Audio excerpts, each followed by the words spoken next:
Presented by Asian Shoes, Mera Tashan, Mera Asian. Co-presented by Macho, बड़े आराम से. Co-presented by Sensodyne, दांतों की झंझनाहट से क्लिनिकली प्रमाणित आराम. Powered by Polycab Wires, connection बचत का, कनेक्शन जिंदगी का. Powered by Flamingo Lumber Sacro Belt and Aid for a New Life. Co-powered by Jal Bath Fittings, truly world class. Jal, joy of India.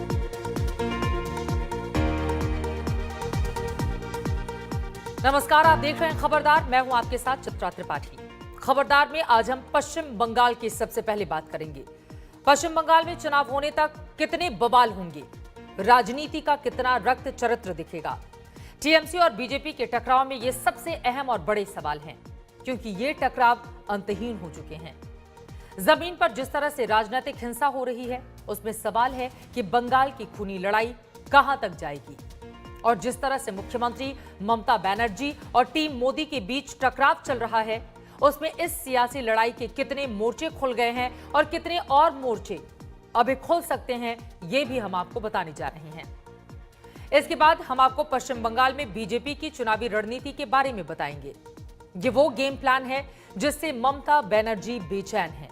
Mamata Banerjee ने भी पूरा जोर लगा दिया है बीजेपी के काट के लिए। उन्होंने क्या रणनीति बनाई है, ये भी आपको हम बताने वाले हैं। उधर किसान आंदोलन का आज 18वां दिन है।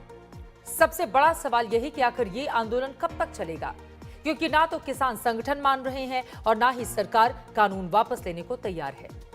किसान संगठनों ने आगे का क्या प्लान बनाया है और सरकार कौन सी तैयारी कर रही है, अपनी अपनी तैयारियों में कौन है भारी, ये भी आज खबरदार में दिखाएंगे। लेकिन सबसे पहले बात पश्चिम बंगाल की करेंगे, जहां पर नॉनस्टॉप सियासी लड़ाई जारी है। साथ ही साथ जमीन पर नॉनस्टॉप राजनीतिक हिंसा भी हो रही है। कल नॉर्थ 24 परगना में एक बीजेपी कार्यकर्ता की हत्या हो गई थी। बीजेपी ने इसमें टीएमसी के लोगों का हाथ बताया, लेकिन टीएमसी ने सफाई दी है कि यह बीजेपी के अंदर की रंजिश है। उल्टे ममता बनर्जी के मंत्री खुले मंच से गंभीर आरोप लगाने लगे हैं कि बीजेपी खुद ममता बनर्जी को जान से मारने की साजिश रच रही है। उधर बीजेपी अब ये मांग करने लगी है कि बंगाल में तत्काल केंद्रीय सुरक्षा बल तैनात किए जाएं। जब से बीजेपी अध्यक्ष जेपी नड्डा पर बंगाल में हमला हुआ, उसके बाद से बीजेपी और टीएमसी की लड़ाई के एक नहीं, एक साथ कई मोर्चे खुल गए हैं। ये रिपोर्ट देखिए।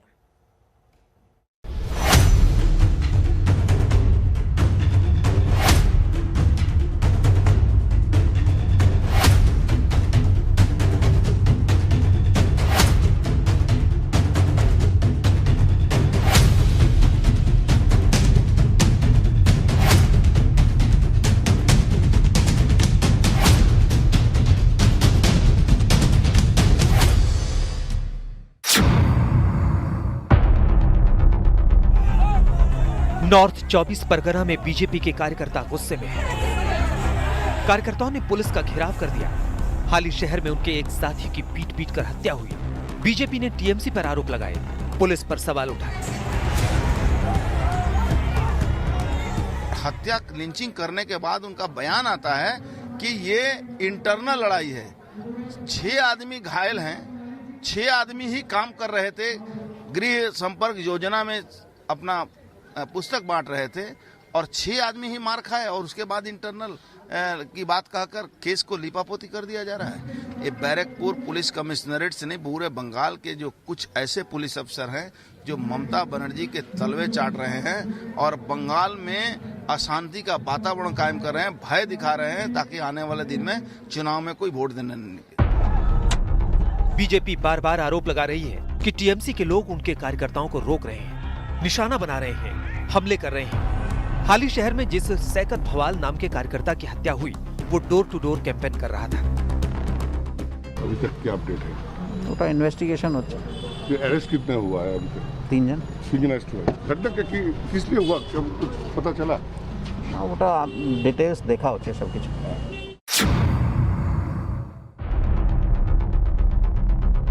बीजेपी का आरोप है कि बंगाल में प्रशासन नाम की चीज नहीं है। टीएमसी के राजनीतिक विरोधियों पर हमले होते हैं और पुलिस प्रशासन देखते रहते हैं। ऐसे में बिना डर के चुनाव कैसे होगा?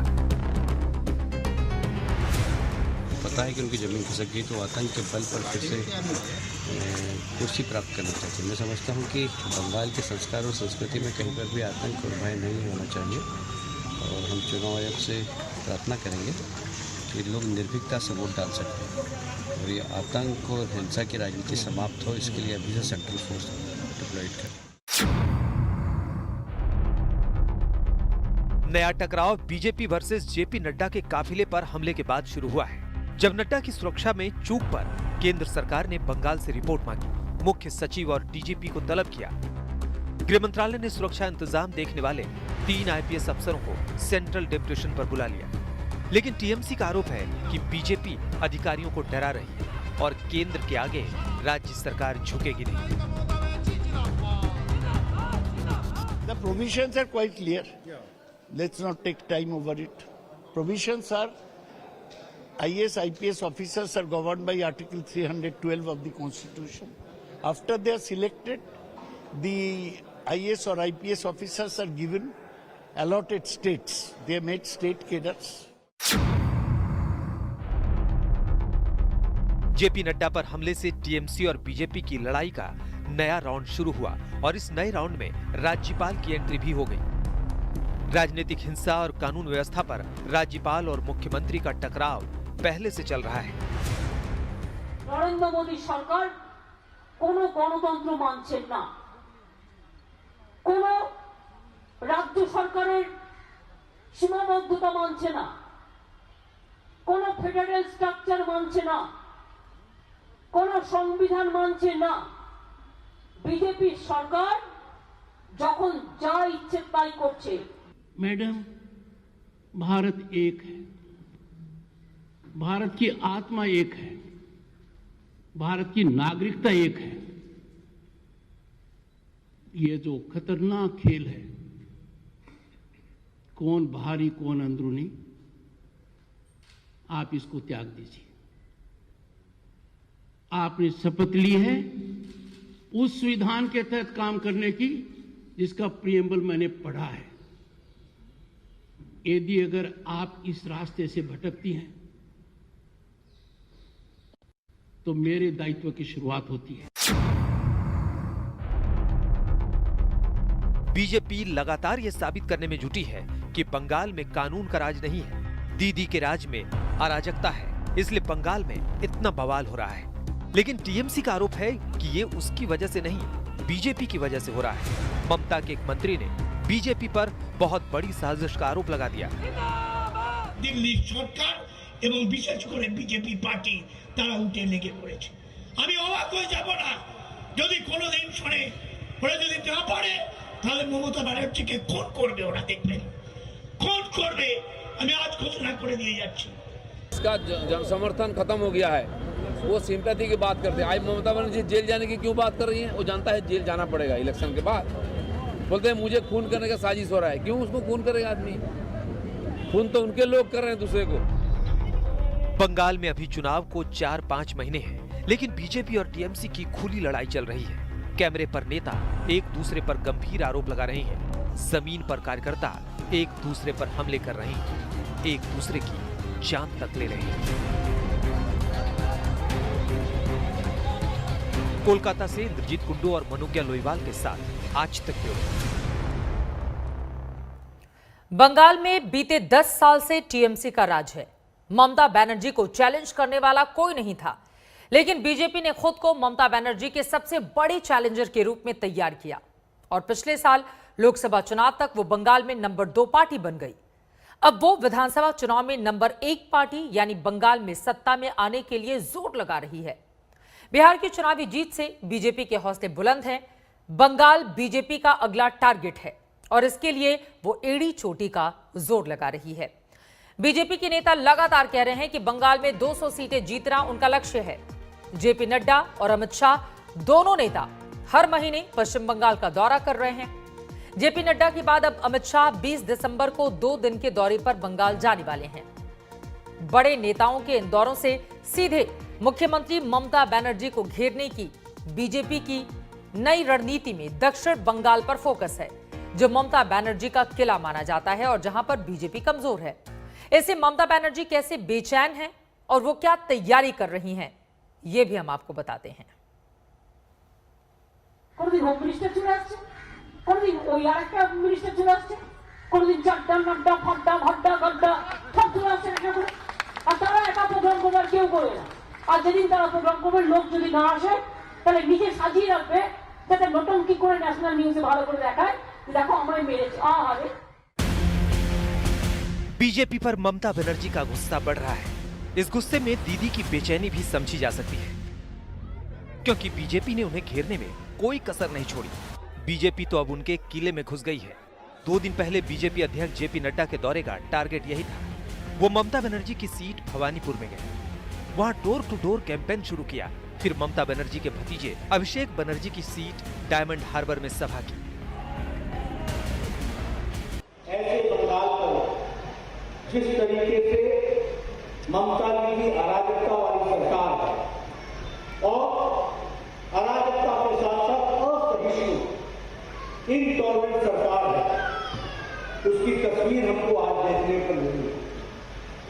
यह बताता है कि ममता जी जो रिच कल्चर है पंजाब का, बंगाल का, उस उत्कृष्ट संस्कार और संस्कृति की न परवाह करते हुए राजनीतिक असहिष्णुता इंटॉलरेंस के साथ कार्य करें।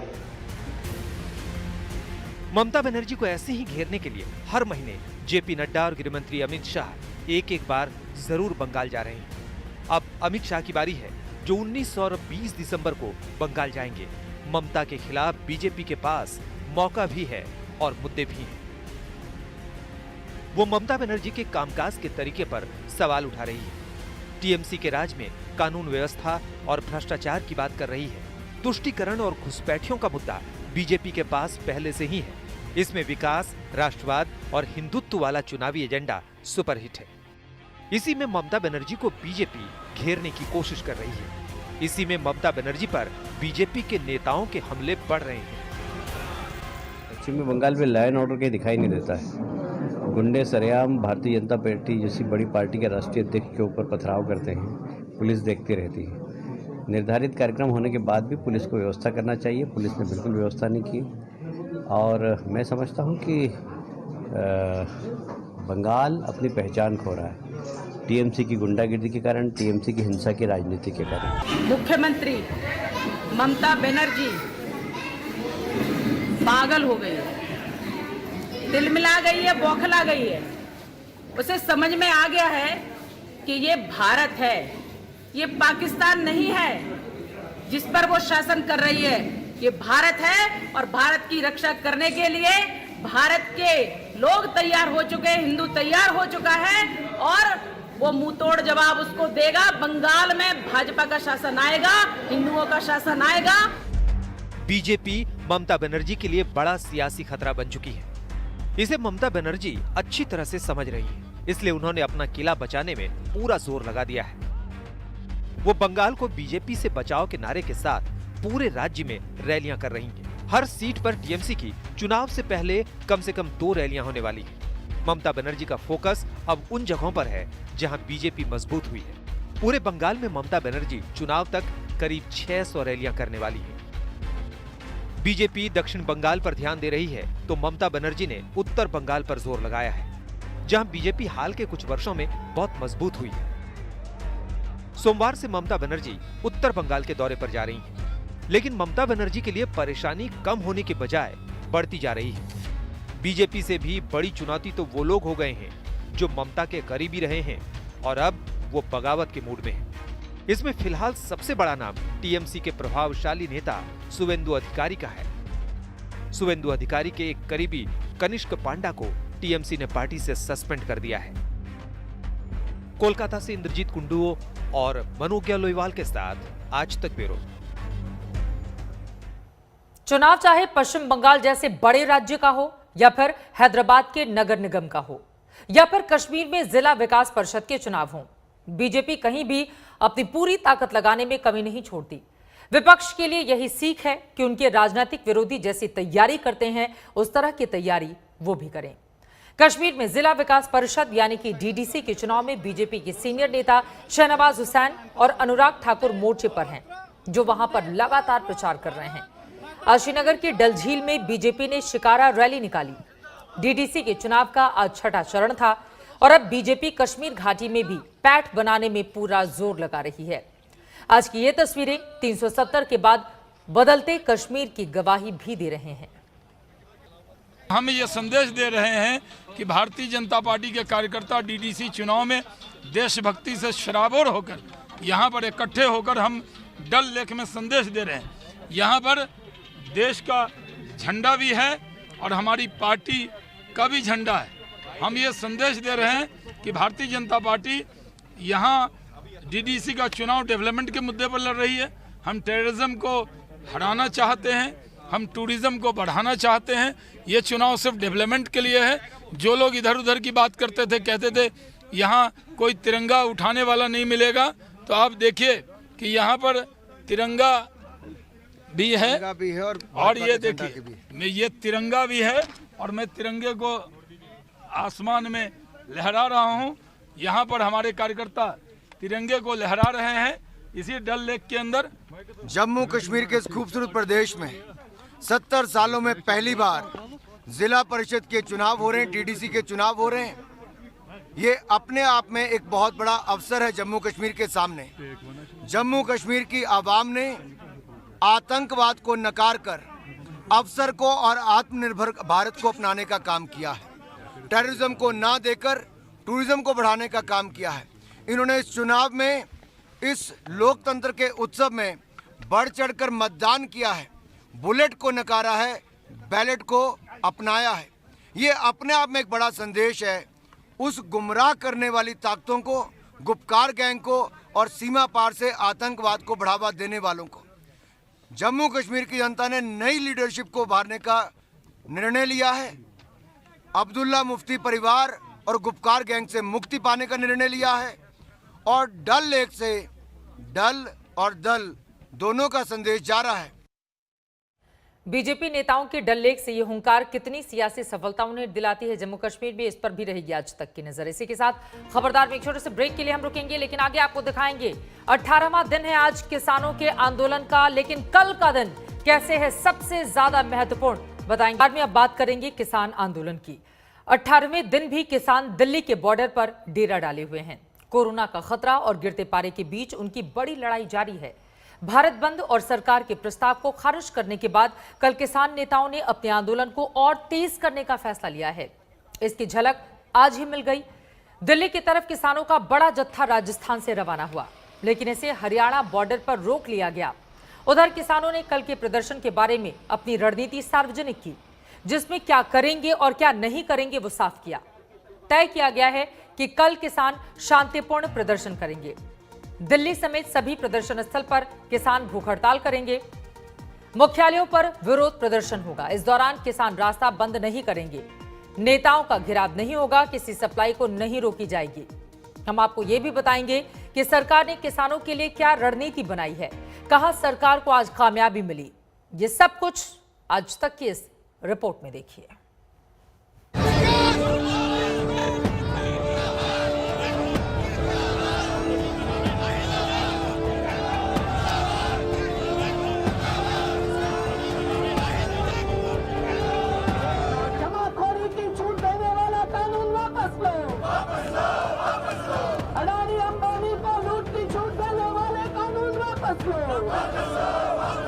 किसान आंदोलन के 18 दिन बीत गए, न जोश कम हुआ, न ही इरादे बदले। किसानों की मांग एक ही, साडा हक एथिरक।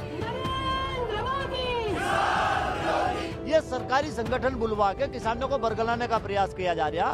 देखो जी, इनके साथ में सनी देओल है, उसने बताया इनको तारीख पर तारीख देते रहो, जे शायद घर चले जाएंगे। ये अध्यादेश मुगल काल और अंग्रेजी पीरियड दोनों की याद दिलाता।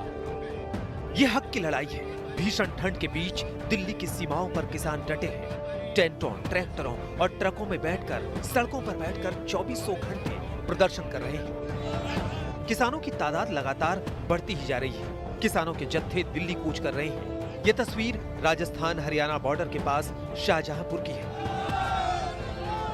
दिल्ली पहुंचने की कोशिश कर रहे थे। बैरिकेडिंग के उस पार किसानों का जत्था था, इस पार पुलिस थी और वो किसानों की रफ्तार को थामने के लिए खड़ी थी। जैसे ही किसान बैरिकेडिंग के पास पहुंचे, उन्हें रोक दिया गया। देख सकते हैं किस तरह से बहुत तेजी के साथ ही जो किसानों का हुजूम है, 300 से ज्यादा की संख्या में, और आगे आगे पुलिस की चेन है। आप देखिए कि पुलिस यहाँ पर बाकायदा कमांडो दस्ते के साथ पुलिस पहुँच रही है ताकि कहीं पर भी ये प्रोटेस्टर्स कम से कम इस साइड को छोड़ करके दूसरी तरफ न जा पाए। नतीजा, दिल्ली जयपुर नेशनल हाईवे जाम हो गया। हाईवे पर भारी संख्या में किसान जमा हो गए हैं। धरना प्रदर्शन वहीं शुरू हो गया। किसान लोकगीत में झूमने लगे, रोक सको तो रोक लो।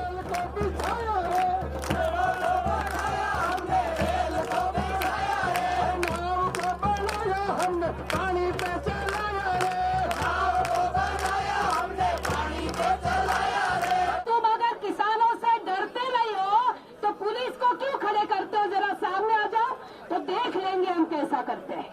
आप लोगों को हम ये कहना चाहते हैं, हम लोग 22 तारीख को यात्रा लेकर आए, बराबर यूपी के पुलिस ने हमें रोका 25 तारीख को सैया बॉर्डर पर, और उस सैया बॉर्डर पर रोककर यूपी की पुलिस हमें आगे आने नहीं दे रही थी।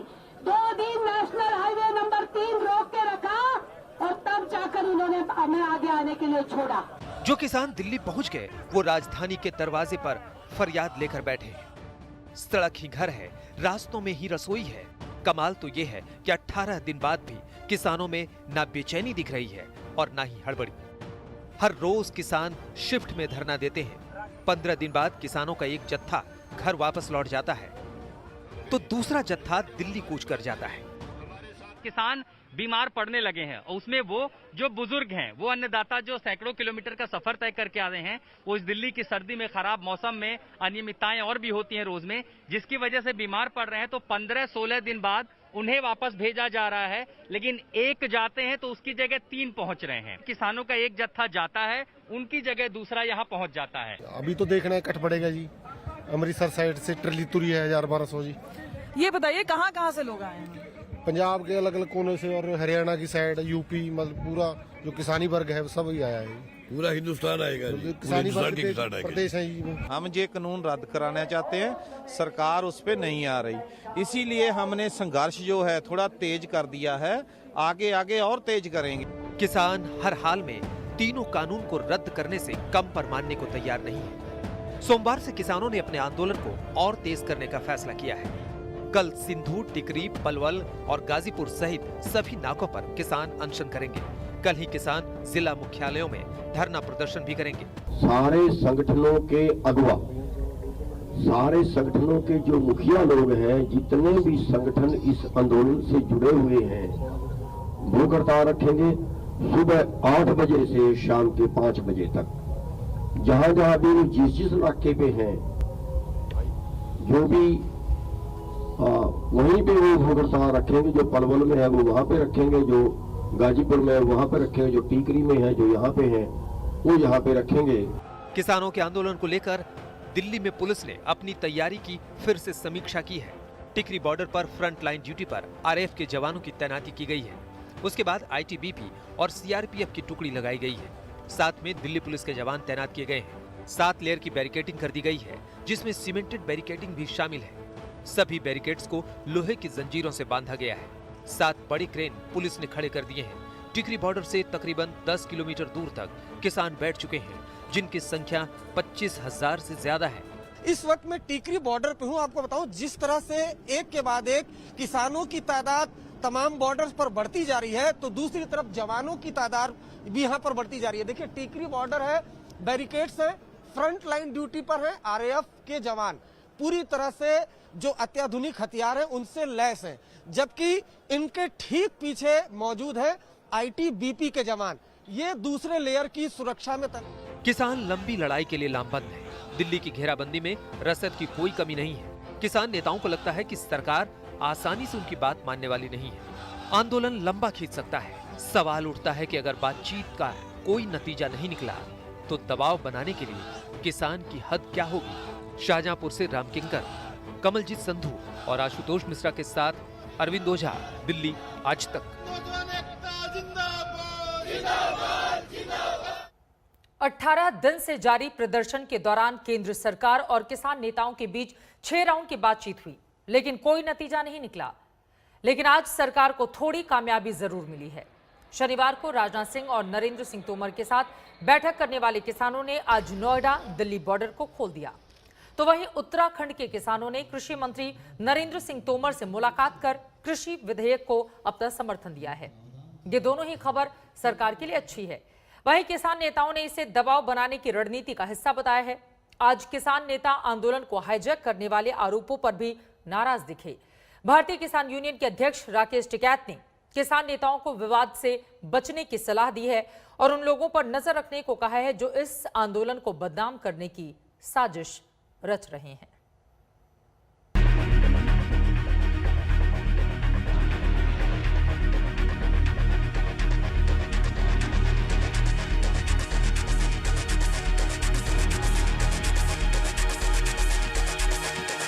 किसानों की मांग है तीनों कानून रद्द करो। सरकार का दावा है कानून क्रांतिकारी है। किसान का आक्रोश बोल रहा है दिल्ली में बैठकर कानून बनाने वाले खेती क्या जाने, ये कानून काला धब्बा है। सरकार से 6 दौर की बातचीत इसी रस्साकसी की भेंट चढ़ गई। किसान अपनी मांग पर अड़े हैं, सरकार अपने रुख पर कायम है। हालांकि किसानों के सामने संशोधन के साथ प्रस्ताव भी भेजे गए, लेकिन किसान ने उसे छलावा बताकर खारिज कर दिया। हम भी अपनी फोर्स से जो है वो तब्दील करने की रणनीति बनाकर आए हैं। आज बड़े काफिले पूरे देश भर में से यहाँ आएंगे और यहाँ के काफिले जो है ये तब्दील होकर अपने घरों को जाएंगे, अपने घर की खेती घर परिवार भी देखेंगे। इसलिए सरकार को मान लेना चाहिए, सोच लेना चाहिए, देख लेना चाहिए कि ये दमखम से लड़ाई लड़ी जाएगी, पूरा देश एक साथ लड़ेगा। मैं देश का कानून मंत्री, मोदी सरकार का एक वरिष्ठ मंत्री ताल ठोक कर कह रहा है, जो कि आप लोग शब्द का प्रयोग करती हैं कि हरियाणा पंजाब की मंडी समाप्त नहीं होगी। इस कानून के अनुसार आप चाहे तो मंडी चलाइए, लेकिन किसान की इच्छा होगी तो मंडी में बेचेगा, किसान की इच्छा होगी तो तमिलनाडु में भी बेचेगा, दिल्ली में भेजेगा, बिहार भेजेगा।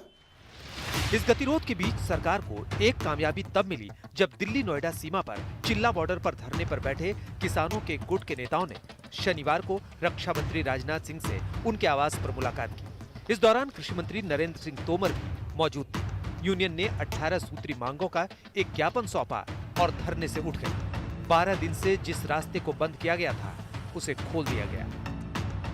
पिछले 12 दिन से चिल्ला का जो ये बॉर्डर है जो दिल्ली और नोएडा को कनेक्ट करता है, ये बंद था किसानों के प्रोटेस्ट की वजह से। लेकिन आप देख पा रहे हैं ये बॉर्डर पूरी तरह से ओपन हो चुका है। दिल्ली की तरफ से जो आवाजाही है वो भी सुचारू ढंग से यहाँ पर चल रही है, जबकि नोएडा की तरफ का जो ये रास्ता था, ये पिछले 12 दिनों से बंद था, लेकिन अब इसको ओपन कर दिया गया है। इधर आंदोलन कर रहे किसानों को दूसरा झटका भी लगा। रविवार को उत्तराखंड के किसानों के प्रतिनिधिमंडल ने दिल्ली में केंद्रीय कृषि मंत्री नरेंद्र सिंह तोमर से मुलाकात की और तीनों कृषि कानूनों का समर्थन किया। जाहिर है सरकार गदगद है। उत्तराखंड के किसान बड़ी संख्या में कृषि सुधार बिलों का समर्थन करने के लिए मेरे यहाँ आए थे। भारत सरकार की ओर से ऐसे सभी किसान भाइयों का हृदय से बहुत बहुत स्वागत है, बहुत बहुत अभिनंदन है। उन्होंने कृषि सुधार बिलों को समझा, उसके बारे में अपनी राय दी और अपना समर्थन व्यक्त किया। आंदोलन कर रहे किसान संगठन सरकार की रणनीति समझ रहे हैं।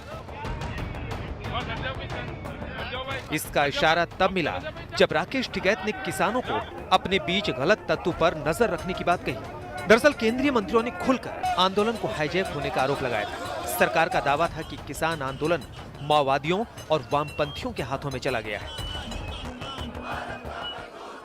ध्यान रखें क्योंकि जो हमारे बुजुर्ग लोग हैं उनको नहीं पता कि तख्ती बैनर वो क्या ले रहा है। कोई पंपलेट बांट रहा है, कोई बैनर लगा रहा है, कोई फ्लैग लगा रहा है, तो किसका वो फ्लैग है, ऑथेंटिक है नहीं है, प्रतिबंधित तो नहीं है। तो इन सब चीज़ों को जो यंगस्टर है उनको निगाह रखनी चाहिए। उनको यहाँ पे बहुत कुछ सीखना है इस मूवमेंट से, एक किस्म से उनका ट्रेनिंग सेंटर भी है। तो ये सारी चीज़ों को ध्यान रखेगा तो आने वाले टाइम पे वो आंदोलन का एक बड़ा आंदोलन वो दरअसल टिकरी बॉर्डर के पास किसानों के बीच दिल्ली दंगों के मास्टरमाइंड शर्जील इमाम और उमर खालिद समेत भीमा कोरेगांव के आरोपियों की तस्वीर दिखाई दी थी। ये वो लोग हैं जो एनएसए और यूएपीए जैसे गंभीर आरोपों के तहत जेल भेजे गए हैं। ये तस्वीर वायरल हुई तो सवाल उठे। अब किसान आरोपों से आहत हैं। हाँ, आप अभी जितने लोग खड़े हैं उनसे ही पूछ लो, हर घर का आदमी फौज में है। मेरे 2 मामा फौज में हैं। लेकिन क्या मुझे बताओ, इनके घर से कोई फौज में है तो वो भी खालिस्तानी और पाकिस्तानी है क्या? तो सरकार जो है बरगलाने काम कर रही है, किसानों पर उल्टा सीधा आरोप लगा रही है। हम यहाँ उत्तर प्रदेश से और पंजाब से भी और उत्तराखंड से भी हर जगह से यहाँ किसान आए और किसान उस कगार पे पहुंच गया है कि ये जो काम है ना, ये सरकार को हमें रोड पर आने की नौबत पड़ी है। ये तो हमें घर बैठे ये जो है किसानों के हक में निर्णय लेने थे और जो है हक की बात कर रहे हैं। 3 काले कानून थोपे गए हैं। गवर्नमेंट के दिल में जी गलत भावना बनी हुई है। We are the terrorist, we are the Khalistani, we are doing our work with honestly in the Punjab. जब भी कोई तौहीद की आवाज उठती है, जब कोई एजिटेट होता है तो लेकिन पंजाब से ही शुरू होता है। सरकार ने किसानों के सामने संशोधन के साथ प्रस्ताव भेज दिया है। किसान इस प्रस्ताव को खारिज कर चुके हैं और अब किसान और सरकार के बीच गतिरोध कायम है। किसान झुकने के मूड में नहीं है। वहीं दूसरी तरफ सरकार ने अब तक ऐसे कोई संकेत नहीं दिए हैं कि वो तीनों कानूनों को रद्द करने की मांग को स्वीकार करेगी। यानी दोनों पक्ष अपने रुख में बदलाव करने के लिए तैयार नहीं दिख रहे हैं। ऐसे में सवाल उठता है कि आखिर ये संघर्ष कब तक चलता रहेगा, क्योंकि दिल्ली में गिरता तापमान और किसानों में नाराजगी का चढ़ता पारा दोनों ही खतरनाक है। कमलजीत संधू और आशुतोष मिश्रा के साथ अरविंद ओझा, दिल्ली आज तक। जल्द से जल्द बीच का कोई रास्ता निकले, इसी उम्मीद के साथ खबरदार में एक छोटे से ब्रेक के लिए हम रुकेंगे, लेकिन जब वापस लौटेंगे तो आगे आपको दिखाएंगे धरती का सबसे खूबसूरत नजारा, बर्फबारी की तस्वीरें। कहीं जाएगा मत, आप देखते रहिए आज तक। नमस्कार, मैं हूं अंजना ओम कश्यप। हमें उम्मीद है ये वीडियो आपको पसंद आया होगा। लेटेस्ट खबरों के लिए यूं ही देखते रहिए आज तक और इस वीडियो के पसंद आने पर लाइक, शेयर एंड सब्सक्राइब करना ना भूलें।